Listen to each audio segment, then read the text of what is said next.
Urea కోసం అన్నదాతలు పడుతున్న బాధలు చిన్నగా లేవుల్లా తెలంగాణలా ఊరూరా గిదే కతున్నది. నాట్లేసిన కానుంచి యూరియా బత్తాల కోసానికి ఎరువుల దుక్నాల పొంటి తిరుగుతూనే ఉన్నారు రైతన్నలు. ఇక వశపడక నిరసనలు కూడా చేస్తున్నారు. కానీ సర్కారు మాత్రం రైతుల తిప్పలు తిరవకపోయేటాలకు కారు పార్టీ లీడర్లు ఇగో ఇయాల గిట్ల నిరసనలు చేసిండ్రు.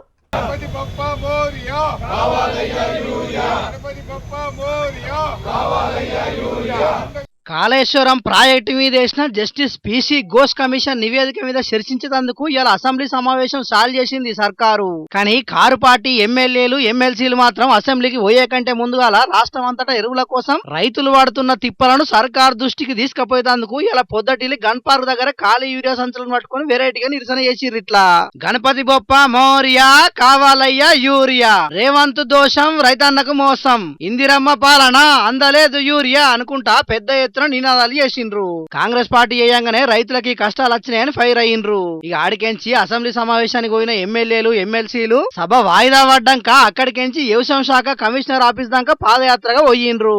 ఇగాడ యూరియా కొరత మీద వ్యవసాయ శాఖ కమిషనర్ కు వినతి పత్రం ఇచ్చి రైతుల తిప్పలు ఎప్పటి వరకు తీరుస్తారో చెప్పాలే, అప్పటిదాకా ఇక్కడనే ఉంటామని నిరసనకు దిగిర్రు.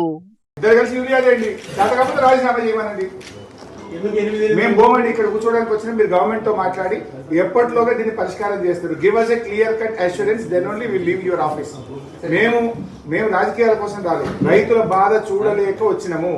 మీరు ఎప్పటిలోగా ఈ సమస్య ఏ రాష్ట్రంలో యూరియా సమస్య లేదు. ఈ సర్కారు చేతగానితనం చేయంగానే రాష్ట్రంలో యూరియా కొరత వచ్చింది. కరోనా యాళ్ళ కూడా ఇబ్బంది లేకుండా మేము యూరియా పంపిణీ చేసినామని మాజీ మంత్రి హరీష్ రావు సారు కోపానికి వచ్చిండు. ఇక కారు పార్టీ ఎమ్మెల్యేలు వ్యవసాయ శాఖ ఆఫీస్ ముంగడ ధర్నా చేసే వరకు పోలీసులు వాళ్ళని అరెస్ట్ చేసిర్రు. ఇక వాళ్ళు విడుదలైనాక మళ్ళా తెలంగాణ సచివాలయం ముట్టడికి బయలుదేరిర్రు. కాకుంటే పోలీసులు గేట్లు పెట్టి అడ్డుపడేటాలకు సచివాలయం ప్రధాన గేట్ దగ్గరనే కూకుండి సర్కారుకి వ్యతిరేకంగా నినాదాలు చేసిర్రు.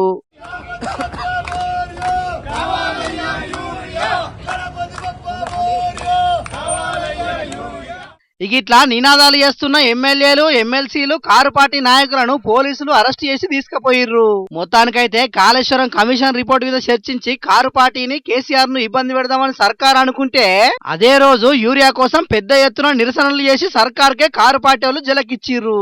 సమస్య విషయంలో రాష్ట్ర ప్రభుత్వం చర్చకు ముందుకు రావాలి. తప్పు కేంద్రానిదా రాష్ట్రానిదా బయట పెట్టండి. అసెంబ్లీలో ప్రతిపక్షం యూరియా గురించి చర్చించాలనంటే సర్కారేమో కాళేశ్వరం కమిషన్ మీద చర్చ పెడతామని అంటున్నది. మరిగా రేపు అసెంబ్లీలో చర్చలు ఎట్లా నడుస్తాయో చూడాలిగా.